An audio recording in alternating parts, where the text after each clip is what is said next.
નમસ્કાર સાથીઓ, ગુજરાતનું નામ સાંભળતાની સાથે જ ગુજરાતની ભવ્ય સંસ્કૃતિ અને આપણો વારસો એ આપણા સૌ ગુજરાતીઓના માનસ પટલ ઉપર છવાઈ જતો હોય છે.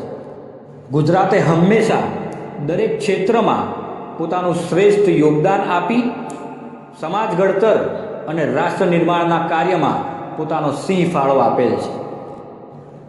આ મહાનુભાવોથી આજે પણ આપણે પ્રેરણા લઈ રહ્યા છીએ અને સતત આગળ વધી રહ્યા છીએ. પરંતુ છેલ્લા કેટલાક સમયથી અમુક પરિબળોના કારણે ગુજરાતમાં રહેલો દરેક વર્ગ એ કોઈને કોઈ પ્રકારની સમસ્યાઓથી ઘેરાયેલો છે. ભ્રષ્ટાચાર, અનીતિ, ઈચ્છાશક્તિનો અભાવ અને આવી સ્વાર્થી રાજનીતિના કારણે આજે આપણું ગુજરાત એ અનેક પ્રકારની સામાજિક અને રાજકીય યાતનાઓ ભોગવી રહ્યું છે. આ પરિસ્થિતિમાં સમૃદ્ધ ગુજરાતના સંકલ્પ સાથે અમે આજે એક નવી શરૂઆત કરવા જઈ રહ્યા છીએ.